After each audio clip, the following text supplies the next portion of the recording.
आप सभी को सोमवती अमावस्या की हार्दिक शुभकामनाएं। हर महीने में एक बार अमावस्या तिथि पड़ती है और हिंदू धर्म में अमावस्या का विशेष महत्व होता है। और अगर अमावस्या सोमवार के दिन पड़ रही हो तो ऐसे में यह अत्यंत पुण्यदायी मानी जाती है। सोमवार को पड़ने वाली अमावस्या को सोमवती अमावस्या के नाम से भी जाना जाता है। इस दिन पितरों की आत्मा की शांति के लिए तर्पण, श्राद्ध, पिंडदान आदि कार्य किया जाता है।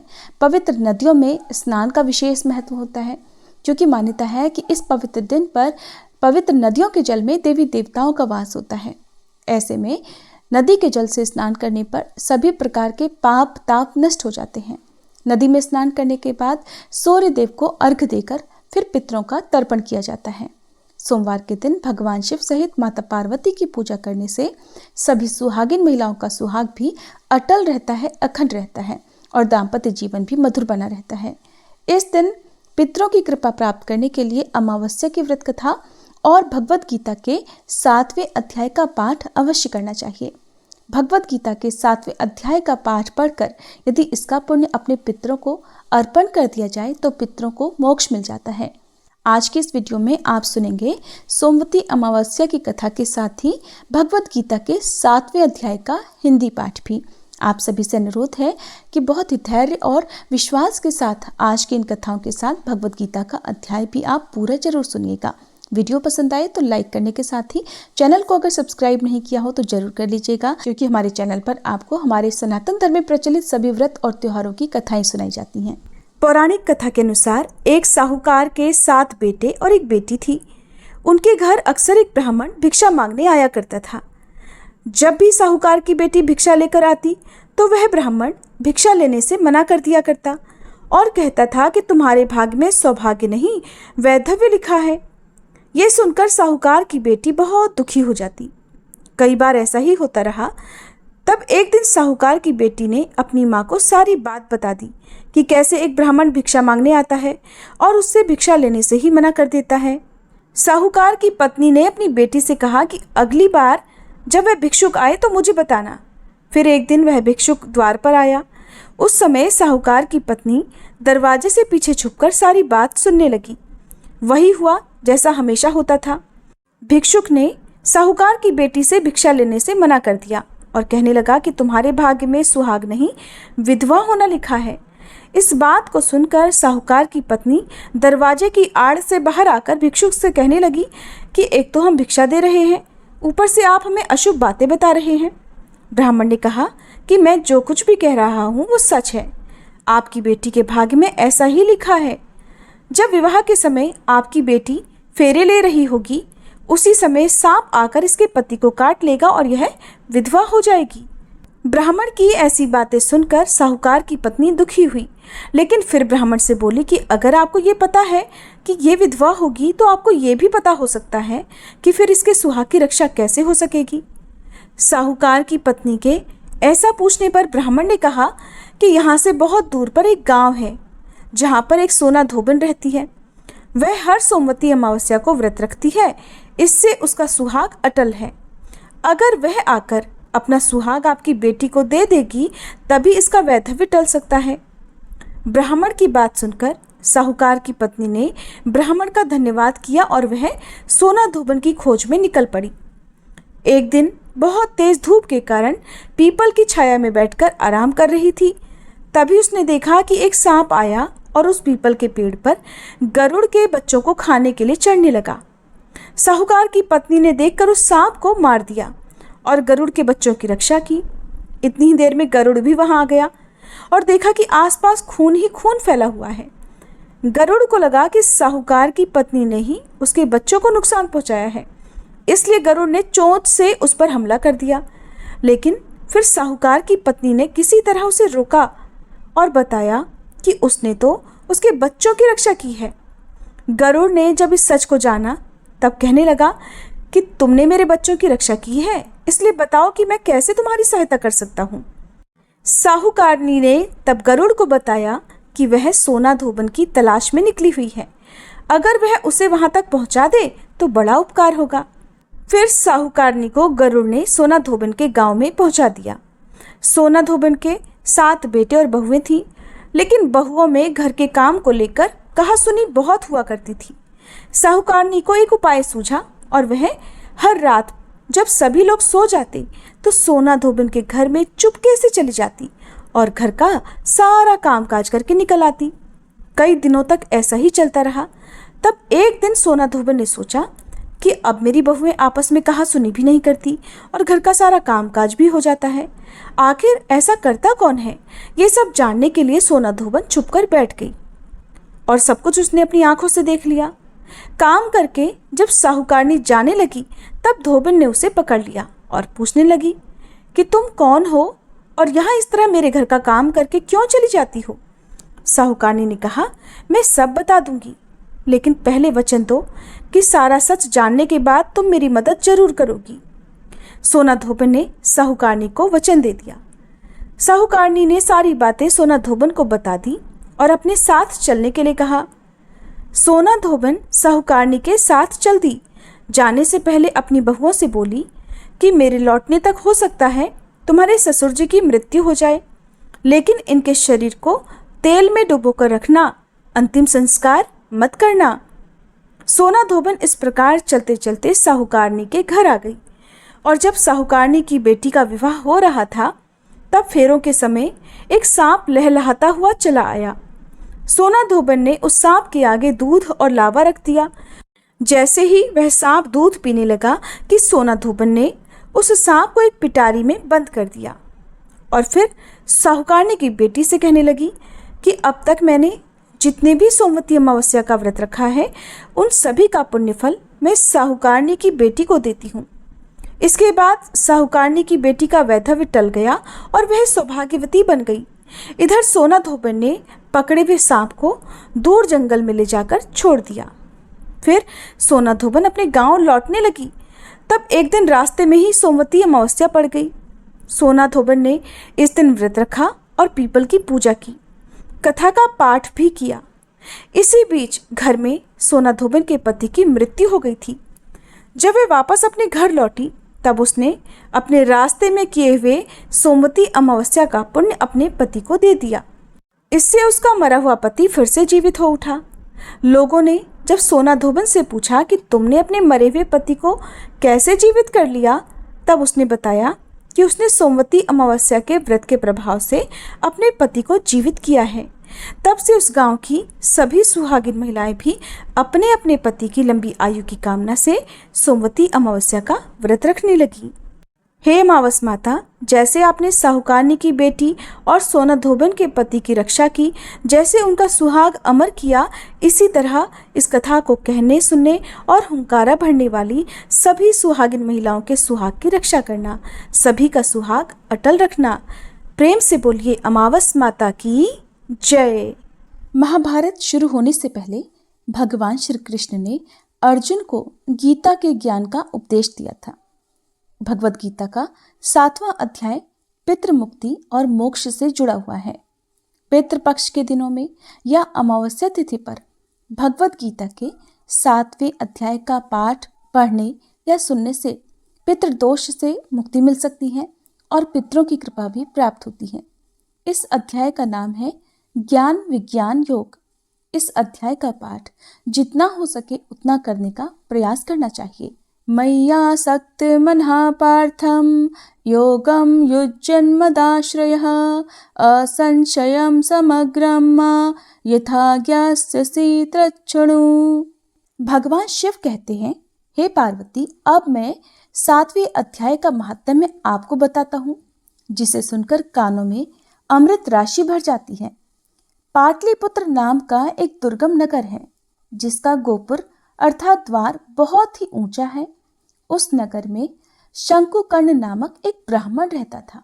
उसने वैश्य वृत्ति का सहारा लेकर बहुत सारा धन कमाया, लेकिन न तो उसने कभी पितरों का तर्पण किया और न कभी देवताओं का पूजन किया। वह धन इकट्ठा करने में तत्पर होकर केवल राजाओं को ही भोज दिया करता था। एक समय की बात है, उस ब्राह्मण ने अपना चौथा विवाह करने के लिए अपने पुत्रों और बंधु बांधवों के साथ यात्रा की। रास्ते में आधी रात के समय जब वह सो रहा था, एक सांप ने कहीं से आकर उसकी बाह में काट लिया और उसके काटते ही ब्राह्मण की अवस्था ऐसी हो गई कि मणि, मंत्र और औषधि आदि से भी उसके शरीर की रक्षा असाध्य लगी। और फिर हुआ ये कि कुछ ही क्षणों बाद उसके प्राण पखेरु उड़ गए, उसकी मृत्यु हो गई। फिर बहुत समय के बाद वह ब्राह्मण प्रेत सर्प योनि में उत्पन्न हुआ। उसका चित्त उस समय भी धन की वासना में बंधा हुआ था। उसने अपने पूर्व जन्म के वृतांत को याद करके सोचा कि मैंने अपने घर के बाहर जो करोड़ों की संख्या में अपना धन गाड़ रखा है, उससे इन पुत्रों को वंचित करके मैं स्वयं ही उस गड़े हुए धन की रक्षा करूंगा। एक दिन सांप की योनि से पीड़ित होकर पिता ने स्वप्न में अपने पुत्रों के समक्ष आकर अपने मन के भाव बताए। तब उस ब्राह्मण के निरंकुश पुत्रों ने सवेरे उठकर बड़े आश्चर्य के साथ एक दूसरे से अपने अपने स्वप्न की बातें बताई। उनमें से मझला पुत्र कुदाल हाथ में लेकर घर से निकला और फिर जहां उसके पिता सर्प योनि धारण करके रहते थे उस स्थान पर गया। हालांकि उसे धन के स्थान का ठीक ठीक पता नहीं था, फिर भी स्वप्न में उसके पिता ने जैसा उसको बताया था उसी चिन्हों से उसका ठीक ठीक निश्चय उसने कर लिया और फिर लोभ बुद्धि से वह धन प्राप्त करने की इच्छा से वहां पहुंचकर उसने बांबी को खोदना आरंभ कर दिया। तब उस बांबी से बड़ा भयानक सांप प्रकट हुआ और बोला, ओ मूर्ख, तू कौन है, किस लिए यहाँ आया है और ये बिल क्यों खोद रहा है, या फिर तुझे किसने भेजा है, ये सारी बातें मुझे बता। पुत्र कहने लगा, मैं आपका पुत्र हूँ, मेरा नाम शिव है और मैं रात में देखे हुए स्वप्न से विस्मित होकर यहाँ पर स्वर्ण लेने के कौतूहल से आया हूँ। पुत्र की यह लोक निंदित वाणी सुनकर वह सांप हंसता हुआ ऊंचे स्वर से इस प्रकार स्पष्ट वचन बोला, अगर तू मेरा पुत्र है तो मुझे जल्दी ही इस बंधन से मुक्त कर।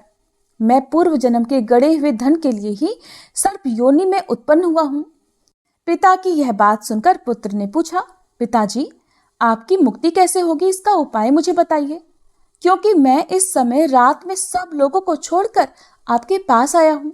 पिता ने कहा, बेटा, गीता के अमृतमय 7वें अध्याय को छोड़कर मुझे मुक्त करने में तीर्थ, दान, तप और यज्ञ भी सर्वथा समर्थ नहीं है। केवल भगवत गीता का 7वां अध्याय ही प्राणियों के जरा, मृत्यु आदि दुख को दूर करने वाला है। पुत्र, मेरे श्राद्ध के दिन 7वें अध्याय का पाठ करने वाले ब्राह्मण को श्रद्धा पूर्वक भोजन कराओ, इससे निस्संदेह मेरी मुक्ति हो जाएगी। वत्स, अपनी शक्ति के अनुसार पूर्ण श्रद्धा के साथ वेद विद्या में प्रवीण अन्य ब्राह्मणों को भी भोजन कराना। सर्प योनि में पड़े हुए अपने पिता के ये वचन सुनकर फिर सभी पुत्रों ने उसकी आज्ञा के अनुसार और उससे भी अधिक किया। तब शंकुकर्ण ने अपने सर्प शरीर को त्याग कर दिव्य देह धारण किया और सारा धन अपने पुत्रों को सौंप दिया। पिता ने करोड़ों की संख्या में जो धन बांट कर दिया था, उससे वे सदाचारी पुत्र बड़े प्रसन्न हुए। उनकी बुद्धि धर्म कर्म में लगी हुई थी, इसलिए उन्होंने उस संचित धन से बावली, कुआं, पोखरा, यज्ञ आदि देव मंदिर बनाए और उस धन का उपयोग किया। अन्नशाला भी बनवाई। इसके बाद 7वें अध्याय का सदा जप करते हुए उन्होंने अंत में मोक्ष प्राप्त किया। भगवान शिव कहते हैं, हे पार्वती, ये आपको 7वें अध्याय का महात्म्य मैंने बताया है, जिसके श्रवण मात्र से मनुष्य सभी पातकों से मुक्त हो जाता है। प्रेम से बोलिए, भोले शंकर भगवान की जय, माता पार्वती की जय, श्री कृष्ण भगवान की जय। अब सुनिए भगवत गीता के 7वें अध्याय के सभी श्लोकों का हिंदी अनुवाद। भगवान श्री कृष्ण अर्जुन से कहते हैं, हे पार्थ, अब उसको सुन जिससे तू योग का अभ्यास करते हुए मुझ में अनन्य भाव से मन को स्थित करके और मेरी शरण में होकर संपूर्णता से मुझको बिना किसी संशय के जान सकेगा। अब मैं तेरे लिए उस परम ज्ञान को अनुभव सहित कहूँगा, जिसको पूर्ण रूप से जानने के बाद भविष्य में इस संसार में तेरे लिए अन्य कुछ भी जानने योग्य शेष नहीं रहेगा। हजारों मनुष्यों में से कोई एक मेरी प्राप्ति रूपी सिद्धि की इच्छा करता है और इस प्रकार सिद्धि की प्राप्ति के लिए प्रयत्न करने वाले मनुष्यों में से कोई एक मुझको तत्व रूप से साक्षात्कार सहित जान पाता है। हे पार्थ, पृथ्वी, जल, अग्नि, वायु, आकाश, मन, बुद्धि और अहंकार, ये ऐसे 8 प्रकार के भेदों वाली तो मेरी जड़ स्वरूप अपरा प्रकृति है। हे महाबाहु अर्जुन, किंतु इस जड़ स्वरूप अपरा प्रकृति अर्थात माया के अलावा अन्य चेतन दिव्य स्वरूप परा प्रकृति अर्थात आत्मा को जानने का प्रयास कर, जिसके द्वारा जीव रूप से संसार का भोग किया जाता है। हे अर्जुन, तू मेरी इन जड़ तथा चेतन प्रकृतियों को ही सभी प्राणियों के जन्म का कारण समझ, और मैं ही इस संपूर्ण जगत की उत्पत्ति तथा प्रलय का मूल कारण हूँ। हे धनंजय, मेरे अतिरिक्त अन्य कुछ भी नहीं है। जिस प्रकार माला में मोती धागे पर आश्रित रहते हैं, उसी प्रकार ये संपूर्ण जगत मणियों के समान ही मुझ पर आश्रित है। हे कुंती पुत्र, मैं ही जल का स्वाद हूँ, सूर्य तथा चंद्रमा का प्रकाश हूँ, समस्त वैदिक मंत्रों में ओंकार हूँ, आकाश में ध्वनि हूँ और मनुष्यों द्वारा किया जाने वाला पुरुषार्थ भी मैं ही हूँ। मैं पृथ्वी में पवित्र गंध हूँ, अग्नि में ऊष्मा हूँ, समस्त प्राणियों में वायु रूप में प्राण हूँ और तपस्वियों में तप भी मैं ही हूँ। हे पार्थ, तू मुझको ही सभी प्राणियों का अनादि अनंत बीज समझ। मैं बुद्धिमानों की बुद्धि और तेजस्वी मनुष्यों का तेज हूँ। हे भरत श्रेष्ठ अर्जुन, मैं बलवानों का कामना रहित और आसक्ति रहित बल हूँ और सब प्राणियों में धर्मानुसार विषयी जीवन हूँ। प्रकृति के 3 गुण सत्व, रज और तम गुण से उत्पन्न होने वाले भाव, उन सब को तो मुझसे उत्पन्न होने वाले समझ, किंतु प्रकृति के गुण मेरे अधीन रहते हैं, मैं उनके अधीन नहीं हूँ। प्रकृति के इन 3 गुणों से उत्पन्न भावों द्वारा संसार के सभी जीव मोहग्रस्त रहते हैं। इस कारण प्रकृति के गुणों से अतीत मुझ परम अविनाशी को नहीं जान पाते हैं।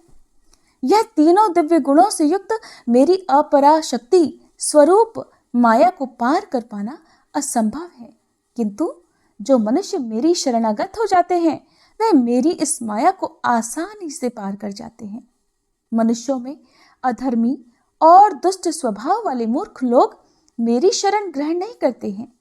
ऐसे नास्तिक स्वभाव धारण करने वालों का ज्ञान मेरी माया द्वारा हर लिया जाता है। हे भरत श्रेष्ठ अर्जुन, 4 प्रकार के उत्तम कर्म करने वाले, आर्त अर्थात दुख से निवृत्ति चाहने वाले, अर्थार्थी अर्थात धन संपदा चाहने वाले, जिज्ञासु अर्थात केवल मुझे जानने की इच्छा वाले, और ज्ञानी अर्थात मुझे ज्ञान सहित जानने वाले भक्त मेरा स्मरण करते हैं। इनमें से वह ज्ञानी सर्वश्रेष्ठ है जो सदैव अनन्य भाव से मेरी शुद्ध भक्ति में स्थित रहता है, क्योंकि ऐसे ज्ञानी भक्त को मैं अत्यंत प्रिय होता हूँ और वह मुझे अत्यंत प्रिय होता है।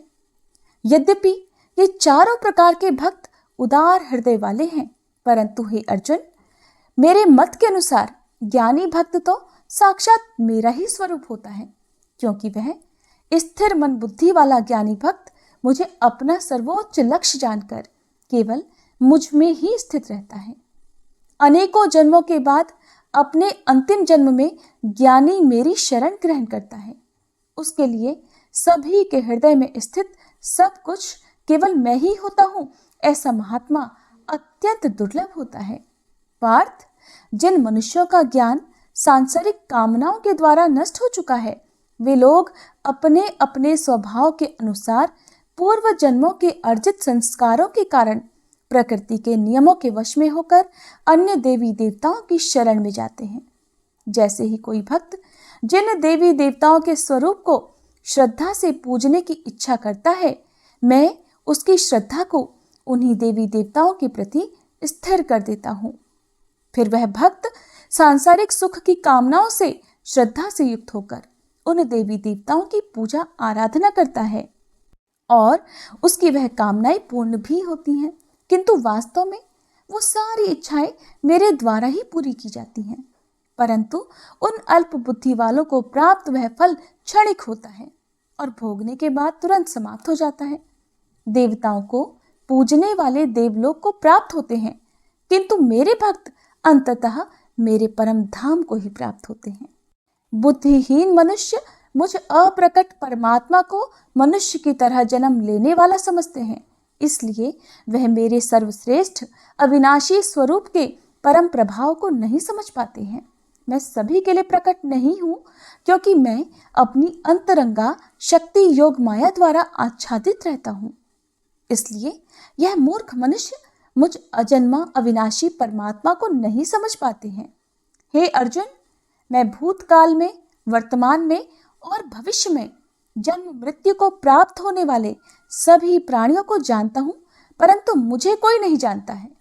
हे भरतवंशी, हे शत्रु विजेता, संसार में सभी प्राणी इच्छा, द्वेष आदि द्वंद्वों से उत्पन्न मोह के कारण जन्म लेकर पुनः मोह को प्राप्त होते हैं, परंतु जिस मनुष्य ने पूर्व जन्मों में और इस जन्म में पुण्य कर्म किए हैं और उसके सभी पाप पूर्ण रूप से नष्ट हो चुके हैं, वह दृढ़ संकल्प के साथ मेरी भक्ति करके मोह आदि सभी द्वंद्वों से मुक्त हो जाता है। जो मनुष्य मेरी शरण होकर वृद्धावस्था और मृत्यु से मुक्ति पाने की इच्छा करता है, ऐसे मनुष्य उस ब्रह्म को, परमात्मा को और उसके सभी कर्मों को पूरी तरह से जानता है। जो मनुष्य मुझे संपूर्ण जगत का कर्ता, संपूर्ण देवताओं का नियंत्रक और संपूर्ण फलों का भोक्ता सहित जानता है और जिसका मन निरंतर मुझ में स्थित रहता है, वह मनुष्य मृत्यु के समय में भी मुझे जानता है। इस प्रकार उपनिषद, ब्रह्म विद्या तथा योग शास्त्र स्वरूप श्रीमद् भगवत गीता में श्री कृष्ण द्वारा अर्जुन के संवाद में भगवत ज्ञान योग नाम का 7वां अध्याय संपूर्ण हुआ।